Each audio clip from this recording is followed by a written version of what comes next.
The Ten Commandments were first given in the language of an African people.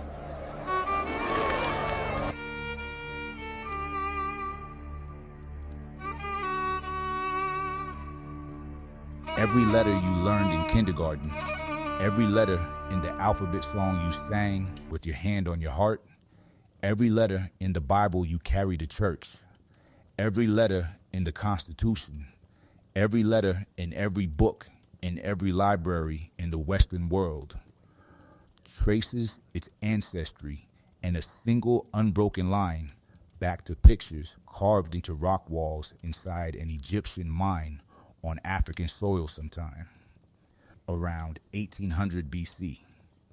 Not inspired by Africa, not influenced by Africa, directly, documentably, letter by letter, descended from African Egyptian hieroglyphics.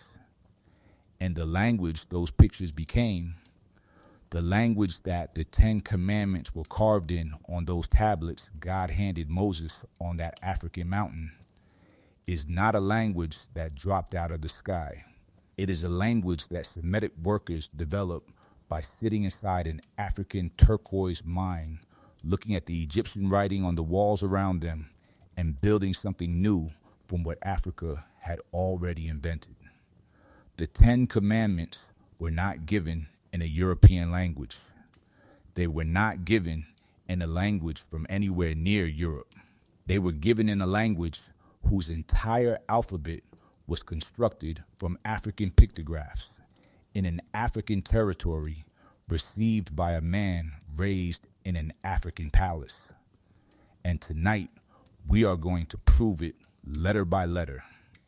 The language Moses received the commandments in is ancient Hebrew, specifically the earliest form of it, which scholars call Paleo-Hebrew or early Hebrew, written in a script that looks nothing like the square block letters used in modern Hebrew Torah scrolls. Those modern Hebrew letters, the ones you see in every synagogue today, developed much later through contact with Aramaic script during the Babylonian exile in the 6th century BC. The Hebrew in which the Ten Commandments were originally written was a different visual system entirely. A pictographic and then semi-pictographic script descended directly from something older.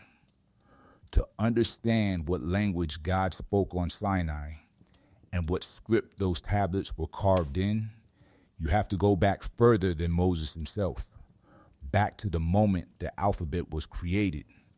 And when you go back that far, you land in one place. Egypt, specifically, a turquoise mining settlement on the Sinai Peninsula called Serabit el-Khadim, sitting on African-administered Egyptian territory, where workers carved inscriptions into rock walls sometime between 1900 and 1700 BC that scholars now recognize as the world's first true alphabet. Not one of the first, the one every other alphabet on earth came from. Serabit el-Khadim is not a famous place. It does not appear in most history textbooks. It does not get a chapter in most books about the origins of writing. But what happened there is arguably the most consequential intellectual event in human history. For thousands of years before Serabit, the Egyptians had been using hieroglyphics, a complex writing system of hundreds of symbols representing words, sounds, and concepts, requiring years of training to master. Only scribes with full formal education could read and write it. Ordinary workers, miners, soldiers, laborers could not. Around 1900 to 1700 BC, in the turquoise mines that Egypt ran on the Sinai Peninsula using a combination of Egyptian administrators and Semitic laborers, something revolutionary happened. Those Semitic workers, people who spoke a Northwest Semitic language ancestral to Hebrew and Phoenician and Aramaic, looked at the Egyptian hieroglyphs on the walls around them and made a genius decision. They took a small set of those hieroglyphic signs, roughly 27 to 29 of them, stripped away the complexity, and repurposed each sign to represent a single consonant sound from their own language. The Egyptian hieroglyph for an ox head became the letter for the sound A, the first sound in their word for ox, which was aleph. The hieroglyph for a house became the letter for the sound B, the first sound in their word for house, which was beth. The hieroglyph for a throwing stick or boomerang became the letter for G, the first sound of their word for it, gimel. This principle, taking the first sound of the name of the pictured object to stand for that consonant, is called acrophony, and it is the mechanical key that unlocked alphabetic writing. Ordinary people could now learn to read and write with 27 symbols instead of hundreds. The democratization of literacy happened in an African mine, engineered by Semitic workers inside the Egyptian Empire, building on a foundation of African hieroglyphic knowledge that Egypt had been developing for 3,000 years. The discovery of the Proto-Sinaitic inscriptions as the ancestor of all alphabets was one of the most significant findings in the history of linguistics. When British archaeologist Flinders Petrie found inscriptions at Serabit el-Khadim in 1905, the academic world had not yet understood what they were looking at. In 1916, Alan Gardner, one of the great Egyptologists of the 20th century, made the connection explicit. These inscriptions used Egyptian hieroglyphic forms, but arranged them in an acrophonic system to represent Semitic consonants. He identified the signs and matched them to their hieroglyphic sources. The ox head matched the Egyptian hieroglyph for ox, producing aleph, producing A. The house matched the Egyptian house hieroglyph, producing beth, producing B. The sequence matched. Their ancestry was documented. The world's first alphabet was an African product, derived from African writing by people working inside an African empire, carved into the rock of African soil. Subsequent scholarship over the following century has confirmed, refined, and extended Gardner's initial identification. The mainstream academic consensus today is not disputed. Proto-Sinaitic, found at Serabit el-Khadim in Egypt's Sinai territory, is the common ancestor of every alphabetic writing system on earth. Every one, without exception. The lineage from those mine carvings to the tablets Moses carried down the mountain is a straight line with documented steps. Proto-Sinaitic, the mine script, evolved over several centuries into Proto-Canaanite as the Semitic peoples of Canaan and the surrounding region adapted and standardized the system. Proto-Canaanite evolved into the Phoenician alphabet around 1050 BC. The Paleo-Hebrew alphabet, the script in which the earliest Hebrew texts were written, developed directly from Proto-Canaanite and was essentially identical to Phoenician in its earliest form. The tablets that the Hebrew Bible describes Moses carving or receiving on Mount Sinai dated traditionally to around 1446 or 1290 BC, depending on which chronology you use, would have been written in the earliest form of this script, directly descended from the Proto-Sinaitic alphabet of the Egyptian mine. The letters on those tablets were pictures, not the abstract geometric shapes of modern Hebrew. Pictures, an ox head for the first letter, a house for the second, a camel for the third. Pictures drawn by people whose pictographic vocabulary came directly from Egypt's 3,000-year tradition of hieroglyphic representation. When God wrote on those tablets, according to the biblical account in Exodus 31, he wrote in a script whose every character was a direct descendant of an Egyptian African pictograph. The finger of God traced characters that Africa had taught humanity to make. Moses received those tablets and he could read them. This matters. He could read them not because God gave him supernatural literacy on the spot, but because he was the most educated man the story could have produced for this moment. Exodus tells you exactly what his education was. He was raised as the adopted grandson of Pharaoh in the Egyptian royal court. He received the full education of an Egyptian prince. In ancient Egypt, royal education meant the scribal school, the Per'onk, the house of life, where students learned mathematics, astronomy, medicine, administration, and above all, writing. Egyptian hieroglyphics in all their complexity. The full system.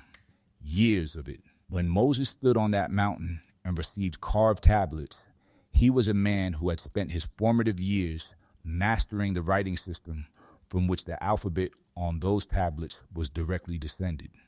He understood the logic of aquaphonic letter formation because he knew the hieroglyphs each letter was built from. He read Paleo-Hebrew as a man who already understood Egyptian because Paleo-Hebrew was Egyptian's grandchild. The education Africa gave Moses in Pharaoh's palace was the exact preparation he needed to receive and transmit what was written on those tablets. God did not hand the law to an illiterate shepherd. He handed it to an African educated prince whose literacy was built on 3,000 years of Egyptian scholarship. Now sit with the letters themselves, because this is where it becomes tangible. The Hebrew alphabet has 22 letters. Every single one of them has a name, and those names are not arbitrary labels.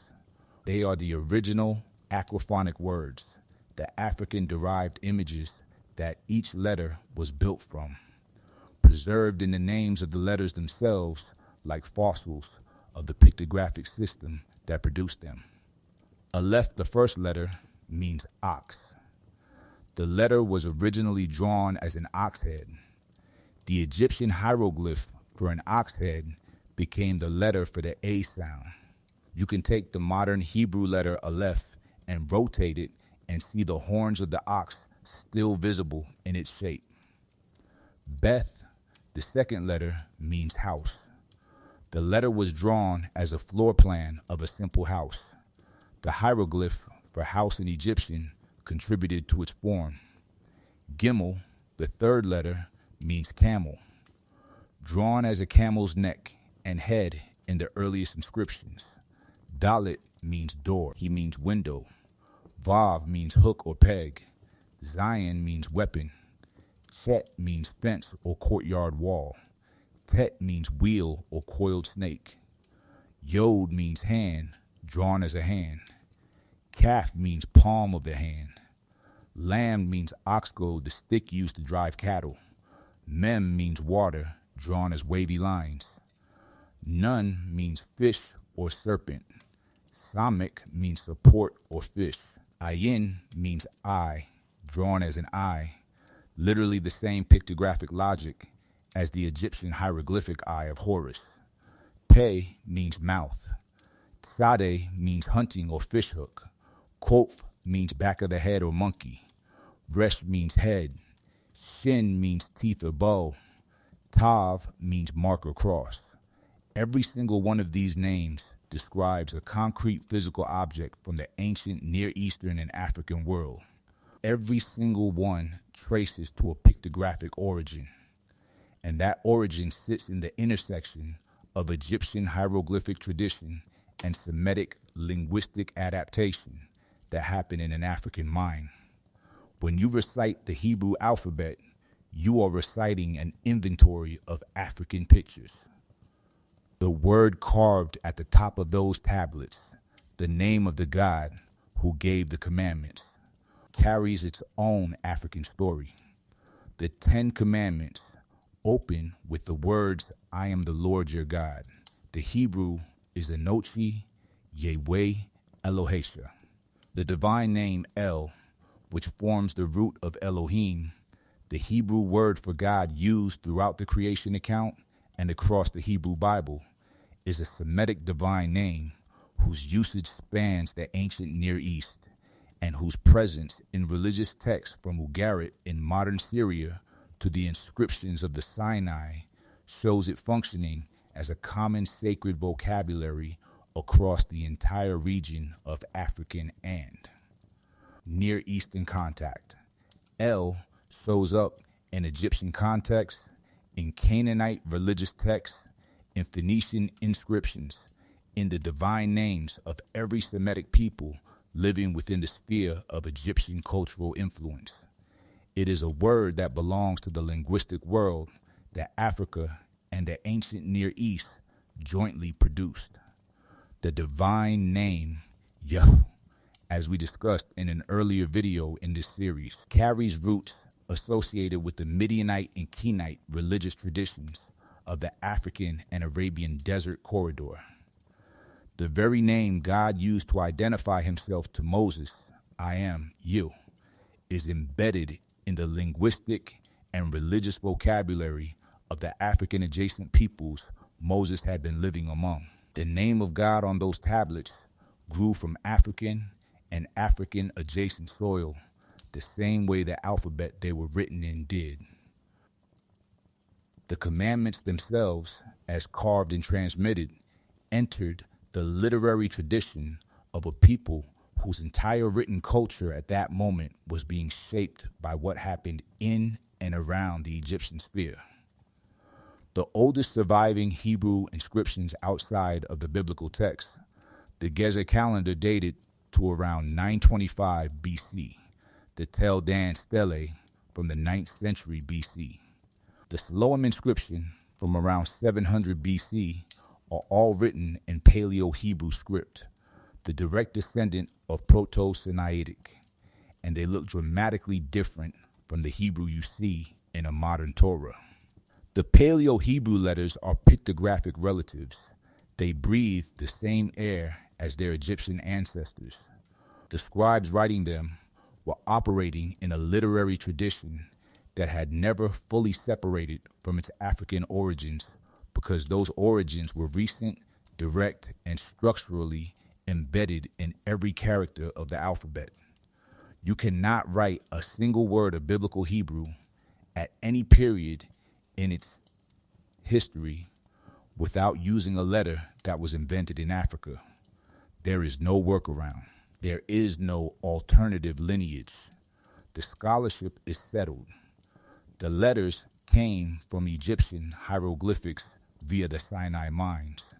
The commandments were written in those letters. The African origin of the language of the 10 Commandments is not a claim requiring defense. It is an established fact in the academic literature of linguistics, archaeology, and biblical studies that simply never made it into the Sunday school curriculum. Now track where the alphabet went after Sinai, because this is what makes the scale of Africa's linguistic gift to the world fully visible. Proto-Sinaitic became Phoenician. Phoenician became Greek. Greek became Latin. Latin became every Western European language: Italian, Spanish, French, Portuguese, Romanian. Old English came from Latin-influenced Germanic scripts. Modern English, every word you are hearing right now, is spoken in a language whose alphabet is the direct descendant of Phoenician, which is the direct descendant of Proto-Sinaitic, which was invented in an Egyptian mine on African soil by Semitic workers looking at Egyptian hieroglyphics on cave walls. The letter A in the word America is the ox head from Serabit el-Khadim. The letter B in the word Bible is the house floor plan from the same African mine. The letter M in the word Moses is the wavy water lines that the Egyptian influenced miners carved into rock. Every letter in the word Africa itself is an Egyptian hieroglyphic descendant. Africa's writing system is literally the only reason you can write the word Africa. The irony of that is not subtle, and it is not accidental. The continent that produced the writing system that allowed every civilization after it to record, transmit, and build on human knowledge has been systematically framed as a place that received civilization rather than the place that made it exportable. The alphabet is the refutation of that framing, and it has been sitting in plain sight in every linguistics department for 100 years. The relocation of this linguistic heritage away from Africa in the popular imagination followed the same mechanics as every other relocation we have traced in this series. When European scholars in the 18th and 19th centuries began systematically studying the ancient world and building the academic disciplines of linguistics, biblical studies, and archaeology, they were doing so inside a cultural framework that had already decided on the hierarchy of civilizations. The Semitic languages were studied but positioned as distinct from and secondary to the Indo-European language family that European scholars treated as the apex of linguistic achievement. The African origins of Semitic writing were noted in the academic literature but rarely foregrounded in the popular telling of the story. When the Proto-Sinaitic inscriptions were discovered and their significance understood in the early 20th century, the finding was celebrated as a triumph of archaeology and quietly filed in the specialist literature without ever becoming part of the cultural conversation about where human civilization came from. The story that most people absorbed from school, from church, from popular history was that writing came from Mesopotamia, from Sumerian cuneiform, which was a real and important writing system, but was not alphabetic, not the ancestor of the letters you are reading right now. Cuneiform died. The Sinai alphabet lived and spread to every corner of the planet. But Mesopotamia was easier to present as the cradle of civilization because it kept the story east and north, away from the African continent, whose role in human intellectual history has been the most aggressively minimized of any civilization's contribution to the shared record. Here is where everything in this video lands in one place.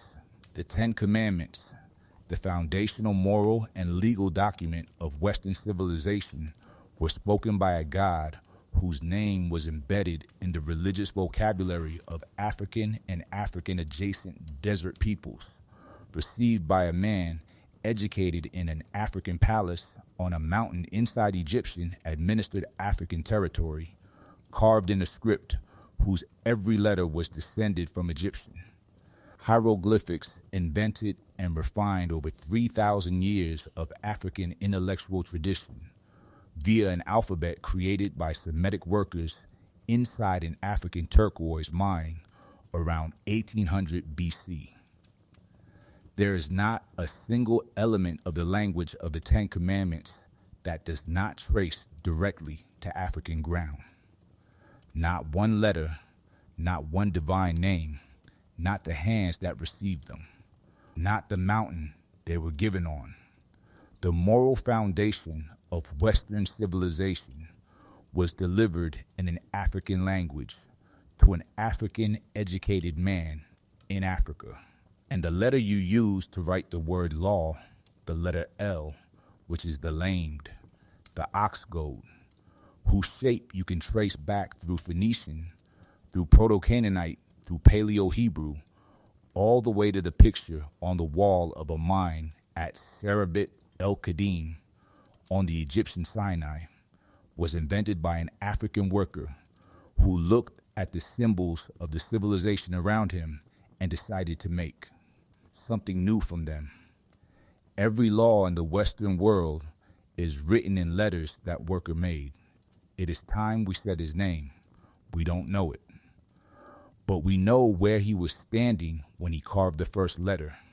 He was standing in Africa.